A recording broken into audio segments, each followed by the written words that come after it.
Hey there, I'm Brian Goulet of gouletpens.com, and this is episode number 47 of Goulet Q&A, my weekly whatever question and answer kind of informal, not podcast, blog, whatever. So here I am. This is, what is it? September 5th of 2014. And had some stuff going on here on the Goulet shop. I'll give you a quick little update. We have a new team member, Jenny, who is helping me with video stuff. She's actually sitting right over there watching me, kind of getting the lay of the land. She just started here on Tuesday and is going to help with editing stuff together. We've been playing around with some different video setups and stuff. So you might see us kind of experimenting and having a little fun. She helped me cut the first thing together 4 hours after she started here on the new pen that we got, the Autumn Harvest Premiere. So that's been really cool. She and I have been having fun together. But she's new here, and we're really excited about her. We're going to have her up on the bio on the website here pretty soon. Also, Anna on our customer care team just got engaged this past weekend, so that's pretty awesome. Give her a shout out in the newsletter. Super excited for her. It was kind of a surprise thing, so she was really excited about that, and that's really cool. And it was fun. We have a kind of a tradition. I think I've talked about this in previous Q&As of whenever we have somebody new that starts on board, we always do an icebreaker to kind of help introduce everybody and all that. And this icebreaker was, what is your favorite guilty pleasure TV show? So that's not technically a Q&A question, but I thought it would probably be of interest for you to hear. So my guilty pleasure TV shows actually end up being kind of whatever Rachel's guilty pleasure TV shows are. So these aren't really shows that I personally turn on and watch, but Rachel and I pretty much do everything together. We work together, we have every meal together. We do all our grocery shopping together. It's like we're one of those couples that just makes you sick because we never spend any time apart. But one of the things we do is at night when we're working, pulling out the laptops, whatever, we'll just flip on a show and kind of watch it as we're working. So a couple of her favorite shows are Grey's Anatomy. It's a big one. We've watched it through on Netflix 4 times. And then Private Practice, which I hate. I hate that show, but I've seen it through twice. But but if I had to choose my own personal guilty pleasure show that I would actually if I'm flipping through, I would stop and watch it, would have to be Antiques Roadshow. And Rachel hates that I like that show. But I don't even know why I like it, but it's just neat, when somebody has something and it's what? That thing's $100,000? That's crazy. So I don't know. It's just, that's my guilty pleasure show. So not a super embarrassing one, but I don't know. I guess some people would be embarrassed about that. But anyway, and something else that's really kind of cool about this specific Q&A, this specific blog post actually, I was kind of looking through on the blog and just kind of looking and showing Jenny the ropes and just kind of looking at stuff, and I noticed the other day that we were approaching 1,000 published blog posts on Ink Nouveau. And then as I kind of progressed through the week and we were working out the schedule and whatnot, turns out that this Q&A is actually the 1,000th blog post that we've posted on Ink Nouveau since I started back in January of 2010. So it's pretty wild to think that when I started all this, the blogging thing was not even a known, I was a nobody. I think the first, couple of months on the blog, I might have been getting single digits or maybe double digit hits for the day on my blog. And now to think that on YouTube, we've got 14,500 subscribers and the blog is, 1,000 blog posts. It's just, I had never had any idea that it would ever be this much of a thing, So I thought to commemorate the 1,000th blog post, it would be kind of cool to do something just kind of neat and out of the ordinary. So I'm going to do a little bit of a giveaway here, not do a huge contest kind of thing, but I want to give away one of the new Edison Nouveau Premier Autumn Harvests that we just released this past Wednesday.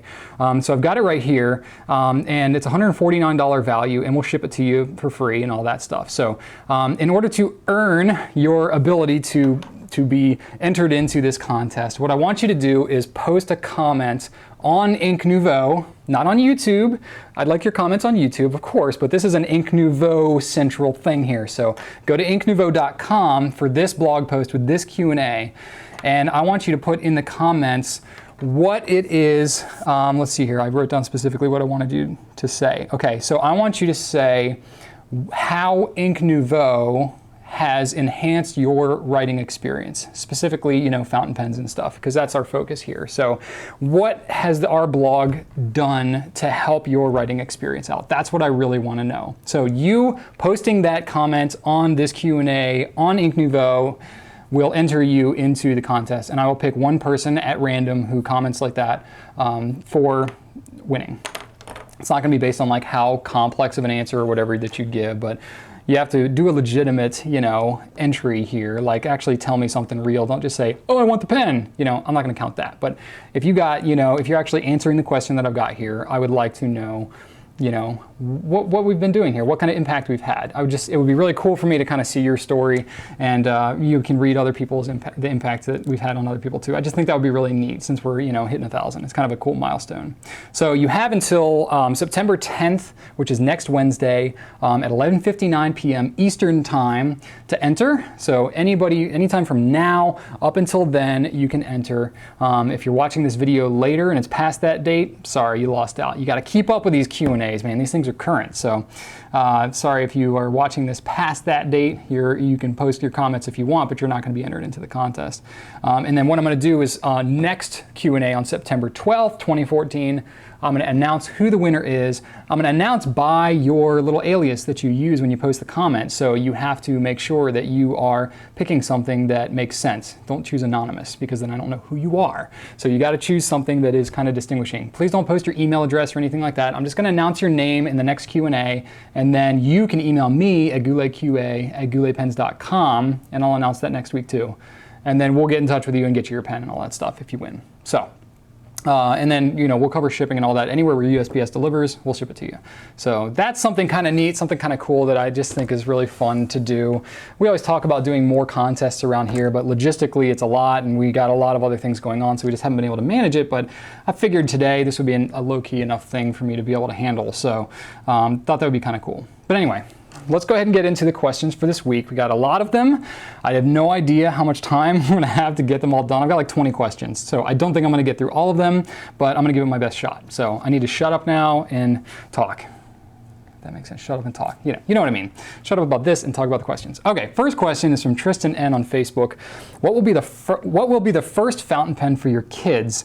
Allow me to expand my questions. The first fountain pen and their first real fountain pen, because I think at first you'll let them be using Preppies or Varsities or something like that. Okay, that's a really good question. My kids are 2 and 4, so they're a little young to be dealing with fountain pens too much. I have like given them pens and let them mess around a little bit, but they really don't know what they're doing yet. You know, most kids need to be like 6, 7, 8 years old before they really kind of have the motor skills and the patience to be able to hold a fountain pen properly and all that. So believe me, my kids will be growing up with fountain pens, okay? But I'm not pushing it on them yet. But you know, so I've got a couple of years yet to really worry about it, so I haven't really contemplated what their first pen will be. But you know, the Pilot Varsity would probably be a pretty good one. You know, you're pretty right on there, Tristan, that the Varsity would be a good pen to be a first pen. You know, it's disposable. If they break it, it's not a big deal. They don't have to worry about cleaning and filling, anything like that. So that would be a good one. If you're asking for like their first nicer pen, I don't know. I haven't really thought of anything. You know, the thing is with kids, they have to be personally interested in it to want to use it. So for me, it's going to be less about like me choosing a nice pen for them. It's going to be more like them picking out what's interesting to them. And probably it's going to be based on what color it is, honestly, from my interactions of dealing with kids so far with these pens. It has to do with like how cool the pen is, or just like what is their personal interest. I know Joseph loves brown and orange. Those are his favorite colors. I don't know, maybe he's going to be a Cleveland Browns fan or something. We're not pushing that on him, believe me, but you know, those are just like, since he was talking, he's always loved brown and orange. Whatever. So it'll probably end up being a brown or orange pen if he's still into that at that point. So I don't know, and we'll see. Ellie loves pink and purple, so she's like a girl all the way. But you know, we'll see. We'll see. I don't know.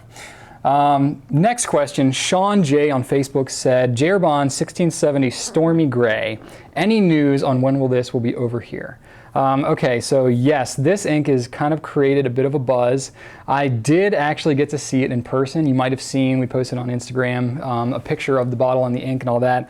And I actually was able to ink up one of my pens at the DC show. There was one bottle there, the representative from Exoclair had a bottle of it, and which is that picture that we took. And I was, they were nice enough to let me ink up, and I grabbed, you know, a Pilot Custom 823 because it had a really big ink capacity, and I was able to steal a good amount of the ink. And so I have been using it a little bit, very sparingly, because it's not going to be coming out until probably late October at this point. I don't have an exact date, but that's when it's going to be. So we still got a little bit of a wait. So I've got a special treat here for you. I've got Pilot Custom 823 with a medium nib that is inked up with the Jerbon 1670 Stormy Grey that, as of the shooting of this video, is still 6 or 8 weeks out from being available, but I thought, what the heck? I'll just show you what it's like. So let me zoom in a little bit here, get you a nice little writing sample. Cool thing about this ink is that it's got this sheen to it. I know that was one thing when the last 1670 ink Blue Ocean came out. Some people were a little disappointed that there wasn't any kind of sheen to it, because that's one of the things that is most notable about 1670 Rouge Hematite. But Stormy Grey is,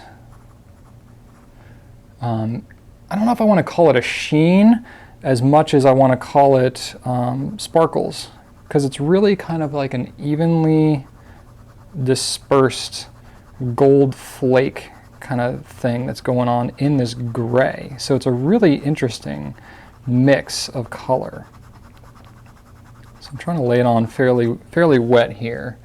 And you might be able to see some of the sparkles there. I think what helps though actually is if I use the LED on my phone, then as I kind of move the light across, you can start to see some of that sparkle. It's really hard to come across in video, but maybe you can get an idea of that sparkle. So as the light's hitting it, you're really getting that sparkly effect. Really, really cool.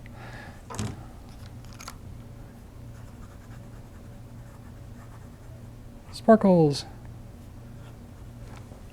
Now I also tested it on, this is on Rhodia 80-gram dot pad paper. I've got some Mead notebook paper here as well that, you know, would be kind of a good comparison. This is much more absorbent paper.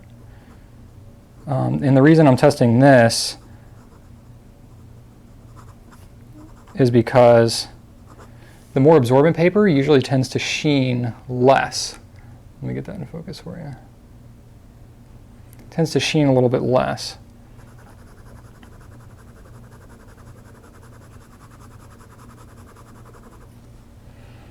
And that's definitely the case here. The color does look just a little bit different going from the Rhodia paper to the Mead paper.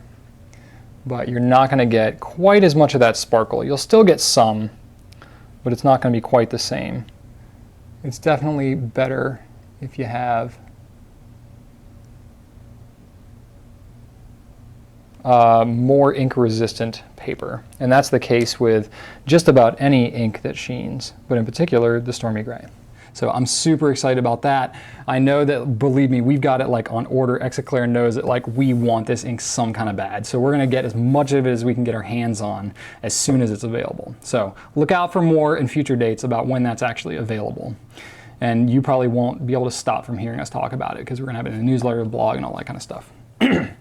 Okay, Anja R on Facebook said, hey Brian, can you recommend an ink to match the 2011 Lamy LE Aquamarine fountain pen, please? Thank you so much. I really appreciate all you do and all you and your team do to keep us well informed. And then that's really cool. So, okay, I actually have the pen right here. So this is the Aquamarine, and it's got a very strong blue color to it. You know, blue, like blue-green colors kind of in this range can lean heavy green or heavy blue or whatever. This one definitely leans blue. So I was looking for some inks that are more leaning blue than that turquoise range. And turquoise is like one of those colors that, you know, everybody's got a different opinion as to what color it actually is. But just a couple of colors that I think kind of match this pen well. Lamy turquoise is actually a pretty good match for this one. Diamine Eau de Nil and Diamine Marine are both pretty good. Marine leans a little bit more on the green side, but Eau de Nil is kind of darker and leans more blue. So those would be a few to look at. If you want to look at some around that color range, there may be some others that would be acceptable to you in that range as well. I didn't want to name, there's a lot of like turquoise type inks, so I didn't want to name you 15 different inks. So I'll narrow it to that for right now, but if you go on the swab shop, you can look at those individual colors that I just named and look at ones that are close to that and see if there's another one that you find more appealing. But that would be the direction I send you off in, okay? Enrique V on Facebook, is the Lamy Logo's cap fully sealed? I intend to use Noodler's black in it, but I've read it in a review that the cap isn't airtight, so bulletproof inks might dry out in the pen. Is it true? And if it is Noodler's black or other bulletproof inks safe to use with the logo? Yeah, so Lamy Logo, I did a quick look video on that a month or two ago, and so I didn't cover in like full detail like this kind of stuff. The logo, it does not have like a completely airtight cap, but it's not super terrible either. So it's kind of like in the middle of the road, I guess. Most fountain pens don't have like a really tight seal on them. So it's, and Noodler's black is generally pretty good about not drying out. It's not the best, it's not the worst. Noodler's black in terms of most bulletproof inks will be a little bit better about not drying out.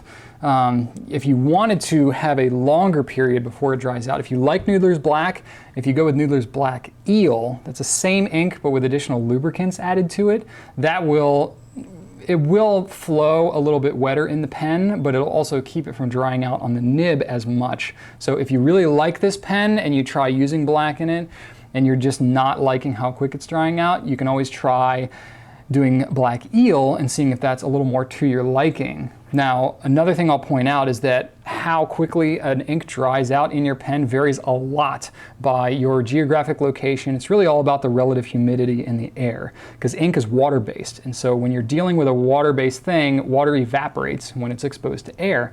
So even if you have a pen that is being exposed to air in some capacity, if you're in a drier environment, like a more arid desert type environment, or if it's like really cold out, you know, in the winter time, the relative humidity is a lot lower than in the summertime. You know, here we're in Central Virginia and it's like 90% humidity every day. It's like, I woke up this morning and it was just like fog everywhere and super, super humid. I don't have a problem with my pens drying out quite as much as people who live in Arizona or, you know, whatever, you know, more arid locations, or even like, you know, Colorado and places like that up in the mountains, you know, where it's colder and stuff.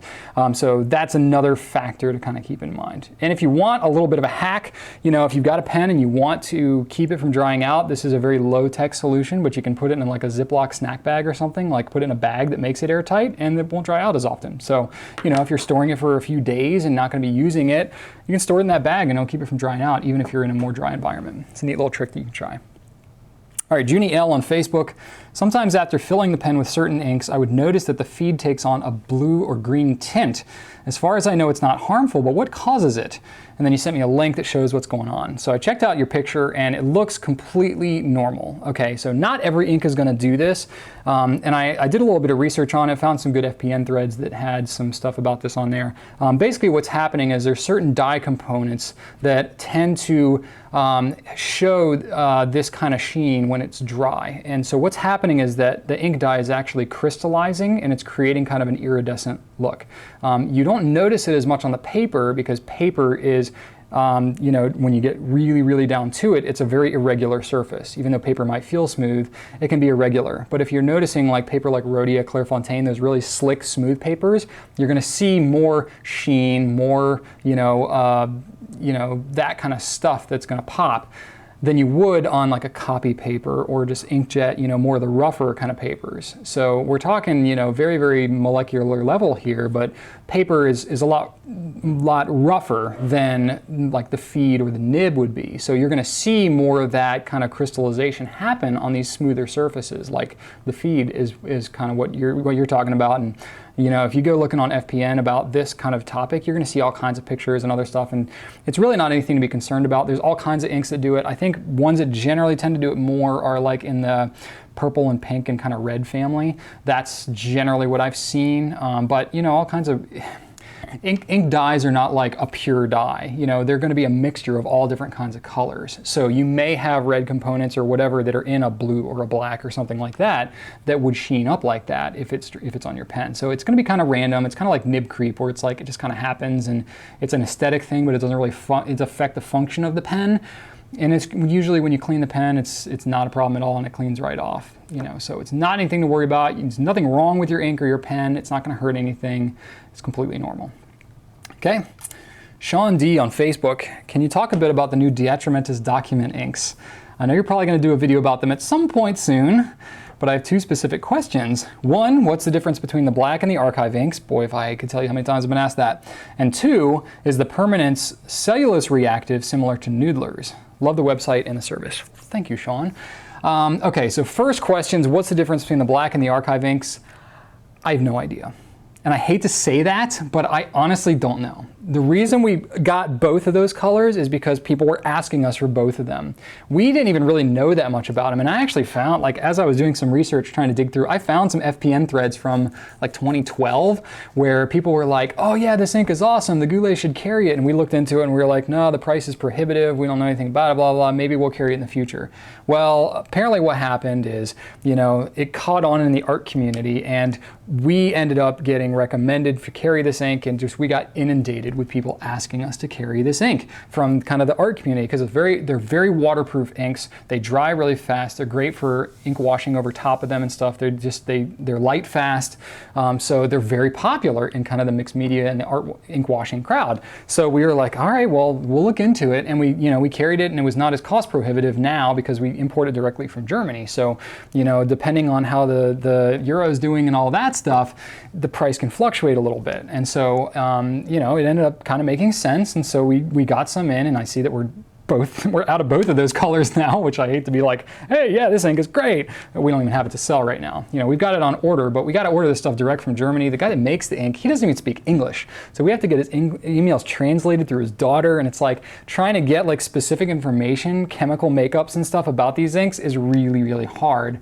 So I can't even tell you whether it's cellulose reactive or whether it's, you know, pigmented or anything like that. I can't tell you exactly how these inks act. All I can tell you is based upon my observations what these inks are looking like. And off of that, I can tell you if you're looking at the swabs and you pull up both of those, the black and the archive ink, they look exactly the same. And in real life, they kind of look exactly the same. One's like, the black is like a little bit darker than the archive, but they're both pretty darn similar. There may be some difference at some level, but there may not be as well, because the Diatramentis, they rebrand things, they'll relabel stuff and use the same colors. Like a lot of their famous people inks and stuff like that, you know, some of them are unique, but a lot of them are just the same color that's used and just named as something different. So it could very well be the case that they're the exact same ink. I'm not 100% sure. But anyway, so they're both good and they're both gone, so it's not like it really matters at this point anyway. I'll have to wait till more comes back in. But, you know, I imagine now that the ink is becoming a little more available, we'll see people kind of posting some more reviews. I honest to goodness just haven't had the time to like play around with this kind of stuff and give you like detailed diagnoses of what makes these different. The best I can do is to just kind of just make them available and even have them in stock, but even that is proving tough to do. But anyway, so I don't know the chemical makeup of these inks. I would guess that they're probably pigmented. I don't know that for a fact. I know they're not iron gall, but I would guess that they're probably pigmented just from the fact that they're light fast and the fact that they dry so quickly. But honestly, I don't know. That is purely a guess on my part. I really can't tell you which one it is at this point, but I'm going to continue to try to do research. I'll reach out to Dr. Jansen and see if I can get some information about it. But in the meantime, you know, we'll have to wait until the community out there kind of like does some testing with it and sees what's going on. But you can see some reviews out there and some people that have messed around with the ink a little bit so far. All right, Benjamin S. on Facebook said, my one Conrad flows more reliably than any Ahab that I own. These are Noodler's Flex pens they're talking about here. Is that generally true, or is it just true in my case, in your opinion? Okay, so yeah, it's the nib and the feed setup is exactly the same on both the Ahab and the Conrad. The only thing that's really different, aside from the pen body itself, is the opening on the Ahab is kind of like concave shape, not concave, oval shape, as opposed to the Conrad, which is perfectly round. So the Conrad, because it's perfectly round and you're fitting a nib and feed in there, which is slightly oval shaped when you put the two together, it creates a little bit of a gap kind of on the sides of the nib and the feed. So it can have a little more open flow depending on how far you have them pushed in and out and stuff like that. The Ahab has more of a positive stop. You know, you can pretty much only put it in one way. If you're putting it in the wrong way because of that oval shape, it's not going to go in properly. So it's going to go in, it's going to slide in, it's got a positive stop. The Conrad, that's not the case. So the Conrad, if you really push that thing in there, you can get it in further, or you can have it sticking further out. You got a little more play in the Conrad. So I think that's what you're experiencing here. So, but you're talking about kind of reliability. So you're not talking about like how wet or dry or whatever, unless you are talking about, you know, one of those things. And I'm guessing that's more about the relationship between your nib and the feed that's actually affecting your flow than it is about the pen itself. It could just be kind of a random chance thing. It's definitely not a trend I've seen of like all Conrad are more reliable, all Ahabs are not. It's actually usually the other way around. Usually people have more issues with Conrads than they do with Ahabs. The Ahab tends to be a little bit more reliable just because of the way that the nib and the feed sets in there. It's kind of a more of a positive way, whereas a Conrad, there can be more variability. But that said, I have a video called Heat Setting a Noodler's Ebonite Feed. It shows you how to, you know, because that feed is ebonite on that pen, if you heat it up, you can actually bend it and fit it perfectly to the nib that's in that pen. I think that's what you need to do with your Ahab. So if you give that a shot, watch that video, give it a shot, I think that will help your Ahab to flow more reliably. Okay, Stephen Littell on YouTube, or Littell, I can't tell how to say your name, so I'm sorry, Stephen, if I say it wrong. But you asked me, what is your favorite pen? I think I've been asked this before, and you know, I could have just blown it off, but the reason I wanted to address it, you know, the Pilot Custom 74 medium nib in blue, that's long been my favorite pen. I actually, and I keep it inked up all the time, and I do love it and use it a lot, but I've been carrying a lot more pens. Actually, I'm carrying, I got a new backpack kind of situation. I've shown my laptop bag here previously, but I've got so much stuff that I carry around now, I just straight up wear a backpack, just like I'm back in school. But you know, that's okay. I like to carry around a lot of stuff. But I'm carrying around a Aston Case 10 now with a bunch of different pens. And you know, now that I'm doing that, and just keeping a lot more pens inked up and just carrying them around more and just trying different pens, and I kind of am digging that. So even though the Custom 74 will always hold a place near and dear to my heart, there are a lot of other pens that I love to use a lot. You know, Lamy 2000, that's an old standby. I kind of rotate the ink colors out in that. And then I got the Pilot Metropolitan with a fine nib. That one's always good, especially if I don't know what kind of paper I need to be writing on. It's a really good one, super fine nib, very smooth. I like that a lot. And then recently I've actually been carrying around a Waterman Careen. You know, it's kind of been my recent infatuation. What I usually end up doing if we're looking to carry a pen line, you know, we're an authorized Waterman dealer. I could carry whatever Waterman pens we want to, but it's a little bit more of an expensive pen. We haven't had a lot of people asking us about it, so you know, it hasn't been like an immediate thing that I've wanted to carry, but you know, I like to buy pens every now and then just to try them out and see like, is this something that I think is good that I would want to carry? And that's kind of the way that we expand our lines. It's not just like, oh, will it sell? Great. Who cares if it's good or not? You know, it's not the way we operate around here. You know, ever since we started the business, it's pretty much been, what do I think is good? Is this a good product? Is this something that I think will be of benefit to fountain pen people? You know, not everything I carry I'm completely in love with, but, you know, is this something that will be of value to people? And so one of the ways that I do that is I'll buy a pen beforehand and try it out, and if I really love it and would, you know, be happy to sell it, then it's much easier decision for me to choose to carry it. So that Waterman Careen is a good example of that. And then kind of rolling off that question, I put these in order intentionally, but Cara B on Facebook and the Thildy 10 on YouTube both had a very similar kind of question, so I lumped you both in together. He said, what fountain pen do you absolutely not like and why?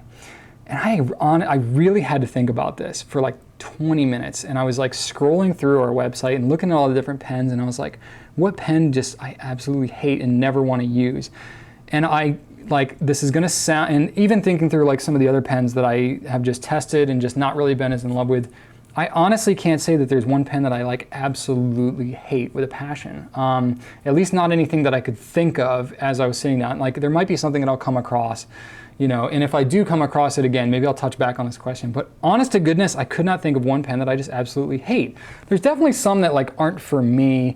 You know, like I appreciate the Lamy CP1, but it's too thin for my big gorilla hands, right? So it's like not one that I'm gonna grab first, but it's not like if it's the only pen around, I'm gonna refuse to use it, you know what I mean?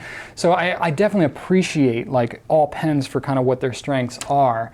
And that's kind of, you know, my natural state. Some of the ones that I'm just not as much a fan of, the Platinum Plaisir, not really my favorite. You know, I like the Preppy a little better. The Preppy and the Plaisir use the same nib section, but you know, the Preppy's like a fifth of the price. The Plaisir does look nicer, but you know, it writes like a Preppy. So for me, it's like, I don't know, it's just not my absolute favorite. I would rather convert a Preppy to an eyedropper, which can't do with a Plaisir. So, you know, the Preppy takes the cake on the over the Plaisir. I don't know what that means, but you get what I'm saying.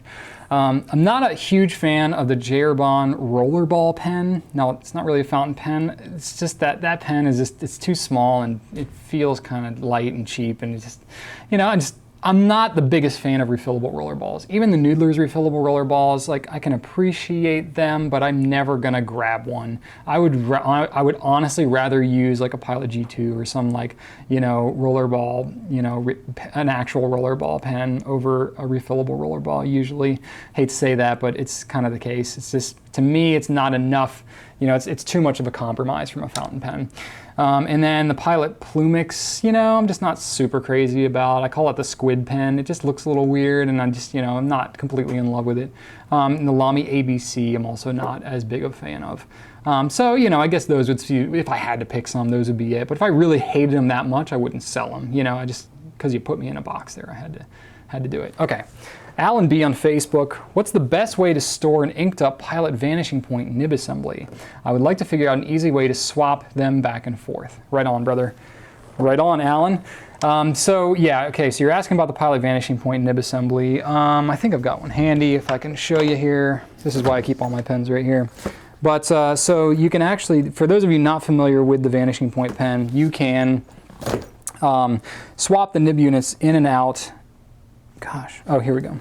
You can swap the nib units in and out, and it's got the converter and everything in there, so if you want to replace with a different nib size, you don't have to buy a whole new pen. You can just buy a new nib unit. So if you want an extra fine and a broad, and you only want to swap them out, that's totally cool, you can do that. However, when you do that, your nib unit is completely exposed here, and it's going to dry out after you sit with it for a day or two, right? And all the ink is going to, the water is going to dry out of the ink, and it's going to end up getting all crusty and gross. So you're asking me, if you have multiples of these nib units, can you keep them inked up as you're swapping them out? And what do you do, and how do you store this when you're not using it so it doesn't dry out like that?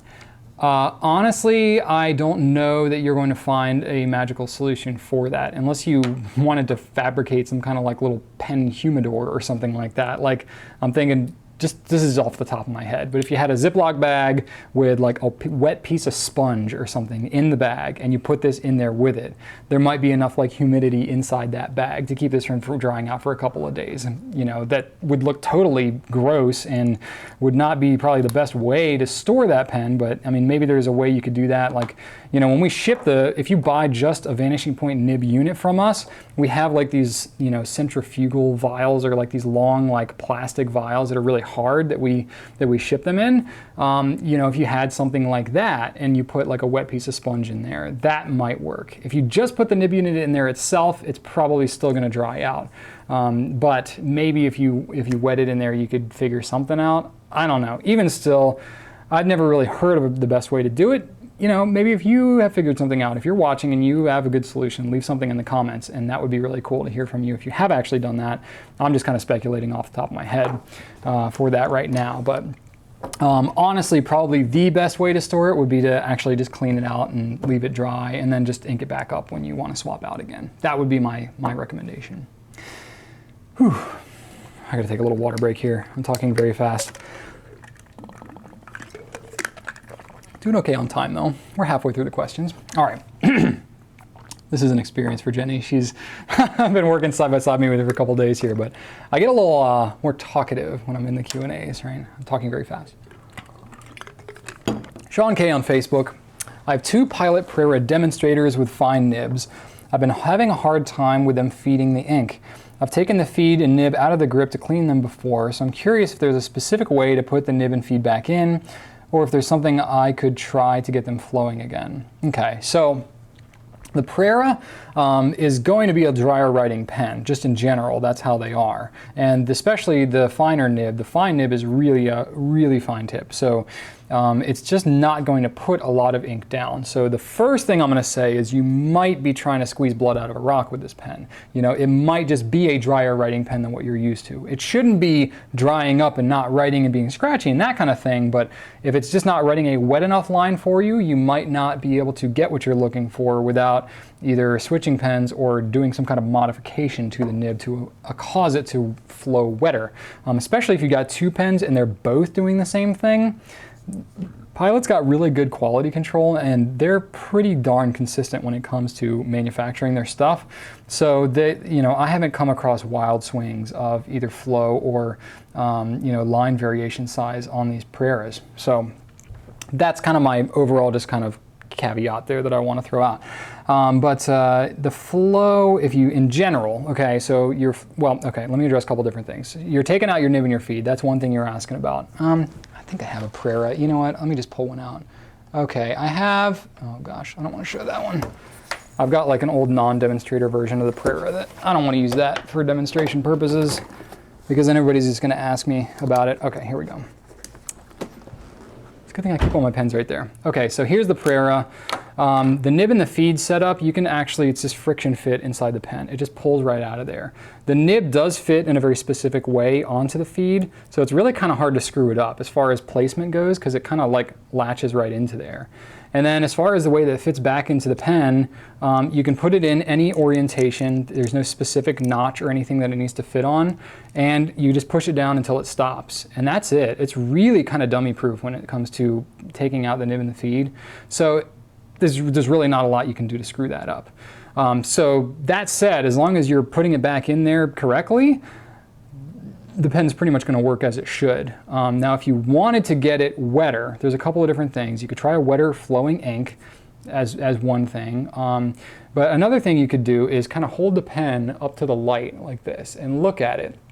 And you should be able to see just a little bit of light through the slit of this nib. You don't want it to be so pinched that you can't see any light through it. That would constrict the flow because these fountain pens work through capillary action.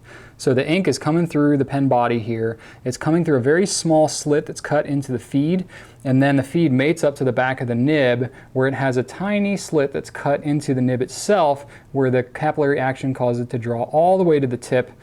But if it's so constricted that there's no space between those two tines, that would restrict your flow. So maybe that's the situation you're dealing with, and if that's the case, one thing you can do is kind of take your fingernail and just over the feed, you can just push the tines and spread them just a little bit like that, and then try writing with it and seeing, and try doing that over and over again.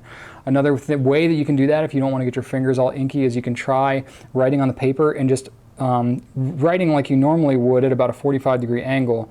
You can press down kind of hard and visually you can see the tines spreading just a little bit. You're actually flexing out those tines, and it's easy to overdo this, so you don't want to go too much because if you spread it out too much, then it's not going to flow properly. So, but if you do that just a little bit, you can spread those tines out to where they're supposed to be. That would be the modification that I was mentioning earlier.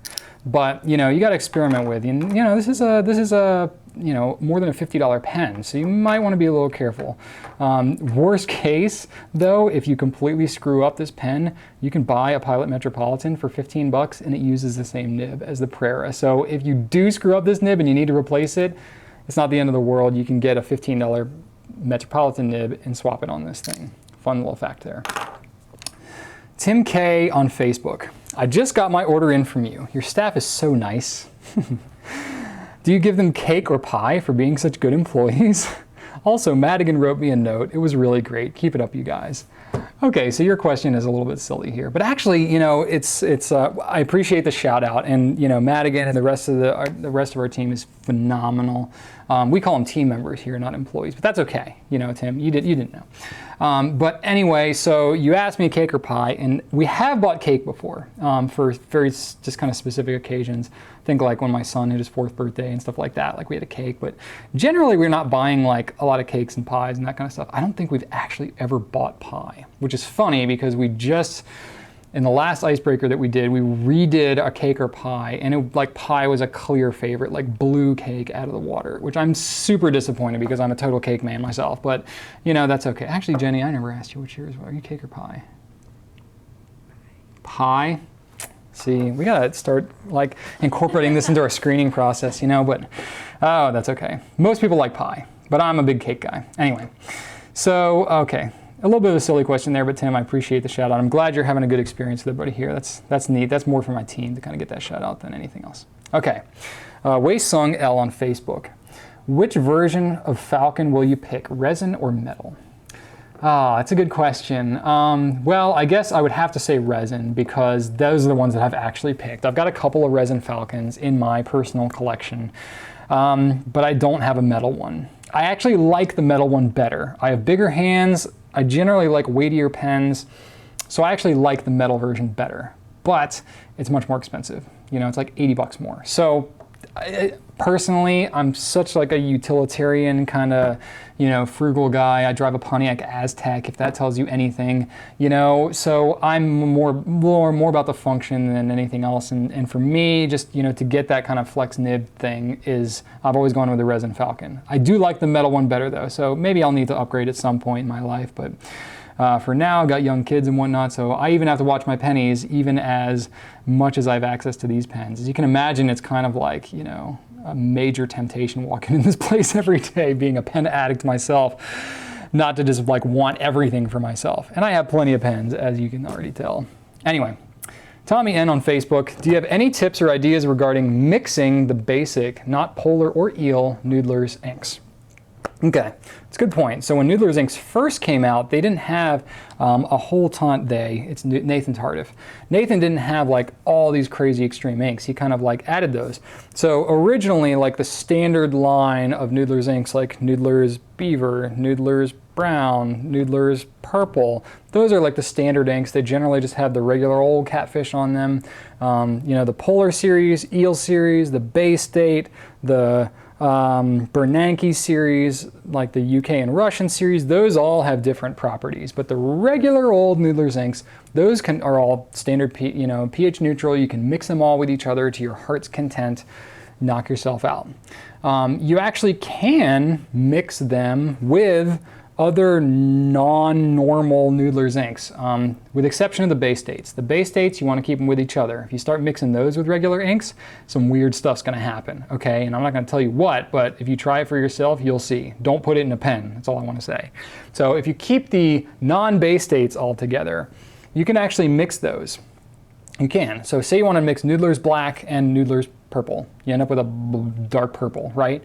But depending on the ratio that you mix, you're going to end up with some of the properties of the black, some of the properties of the purple. So if you're mixing 50% purple and 50% black, you're going to get 50% permanence through the black component of the ink. And if you wash it away with water or whatever, the purple will wash away, but the black will stay. So that's a neat little trick for anybody who's wanting to have some degree of permanence to their ink, but they want it to be, you know, a color that's not available in those permanent colors. You can mix and match and do that yourself and get kind of that permanent little aspect to it. Neat little fact there, not sure a lot of people have done that before. But if you're actually talking physically about how do you mix these inks, the most important thing to keep in mind is that it's best to keep to small quantities first, right? If you have a whole bottle of Noodler's ink, you don't want to mix it with a whole bottle of something else, because if you end up not liking it, then you've used all your ink. So you want to stick to small quantities. So the best thing, honestly, is to use a little ink sample vial, use an ink syringe. You know, the ink syringe is great because you can literally like count the drops out of that thing. It's very precise.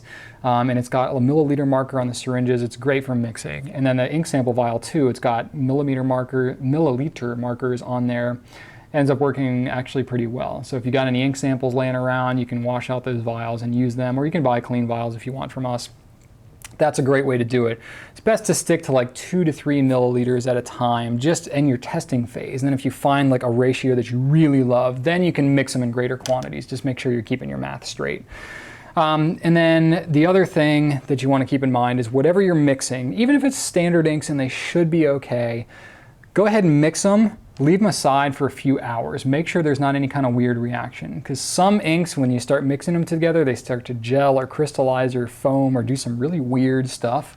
because, you know, they don't post full MSDS sheets for every single one of these inks out there. You know, it's kind of proprietary what these formulas are. Every now and then you may get just kind of a weird reaction. So there is an FPN subforum out there for mixing inks. Definitely a great thing to check out. A lot of good formulas that people have already come up with. So that's a great resource. But if you're in just kind of experimenting for yourself, by all means, go ahead and do that. But stick to small quantities and set it aside before you put it into your pen, because you definitely don't want to have some kind of weird reaction in your valuable pen. All right, Jamie M on Facebook. That's kind of a long question.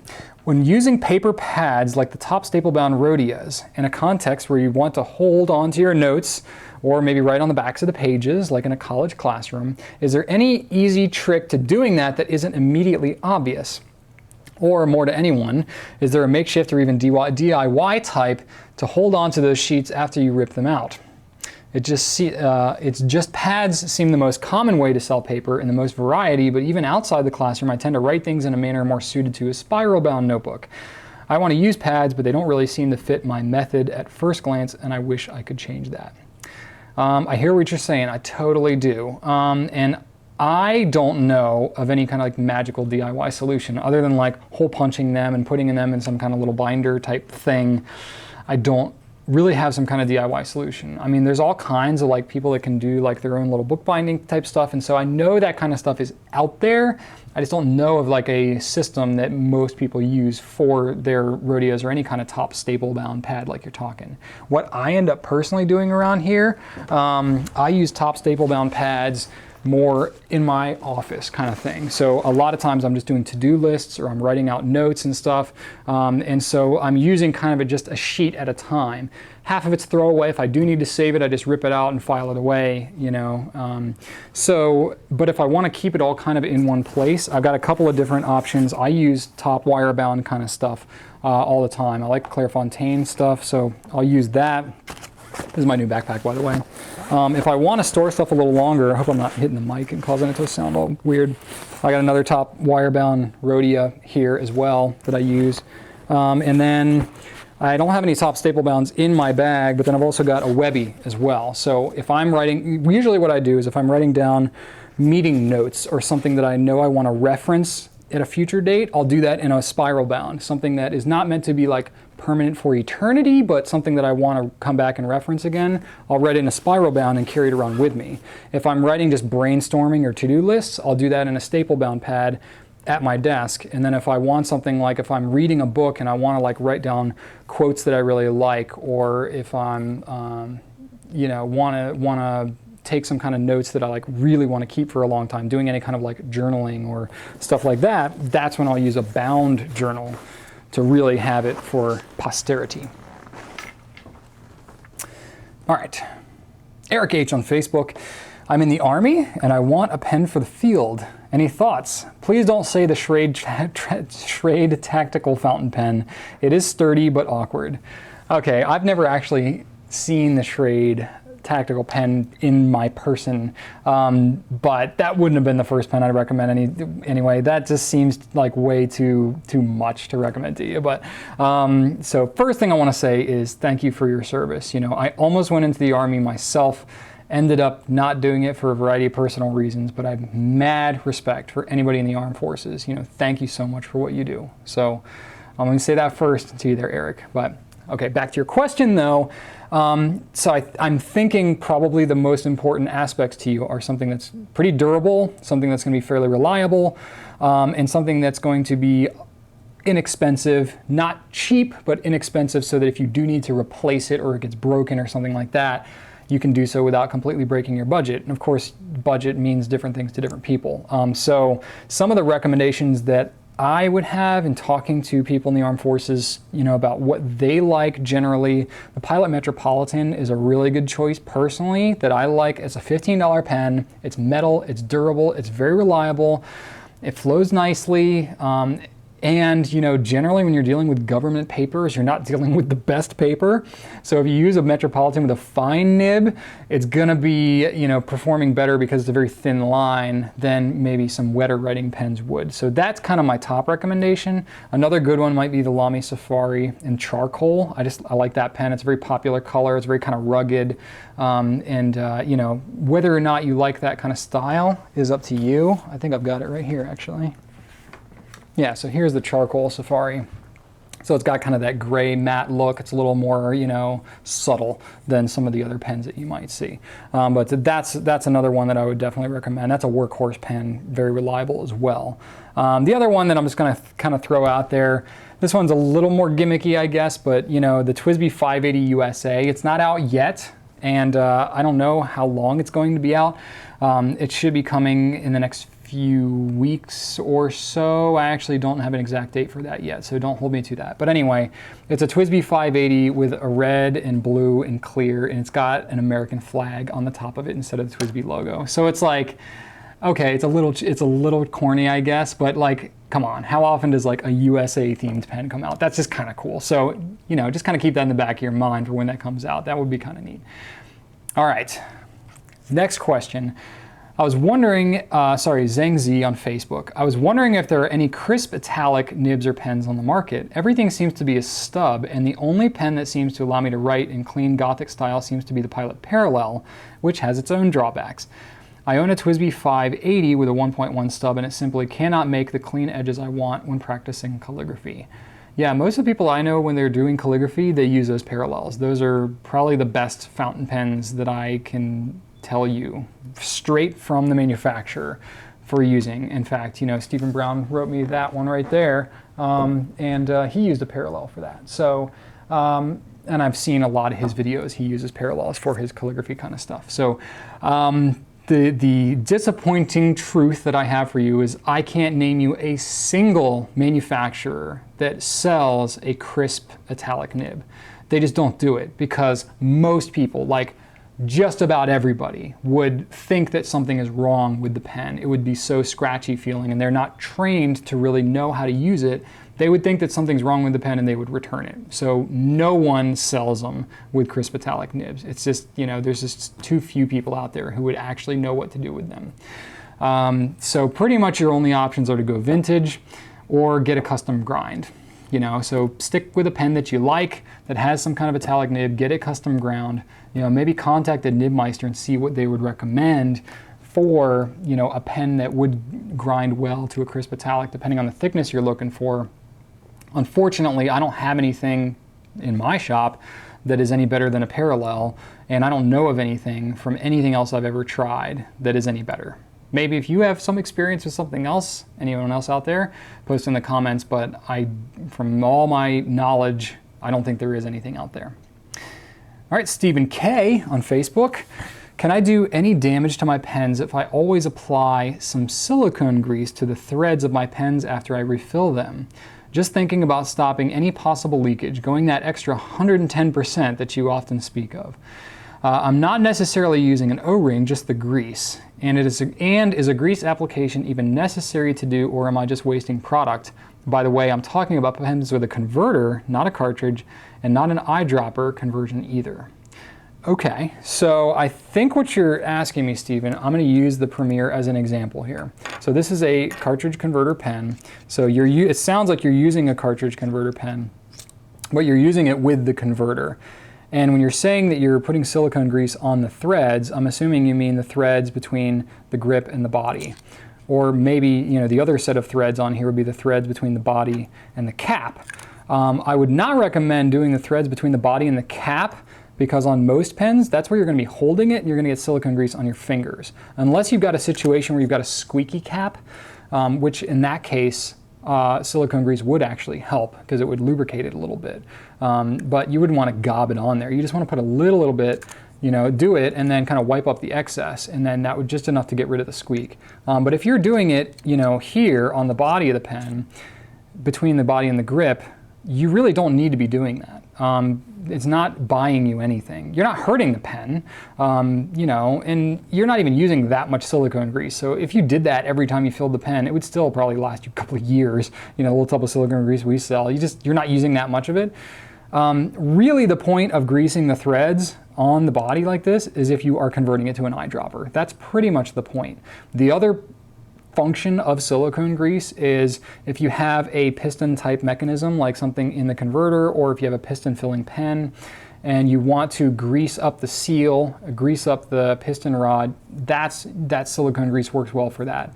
It's inert, it's not going to react with your pen or anything like that, so it's not going to cause you any harm, but you're not really buying yourself anything by doing it. So it's completely up to you whether you want to continue to do it, but it's probably overkill. You don't need to be doing it.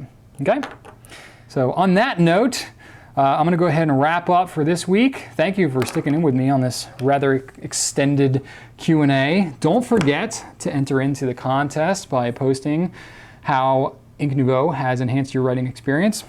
And I'm going to leave you with one last little thought.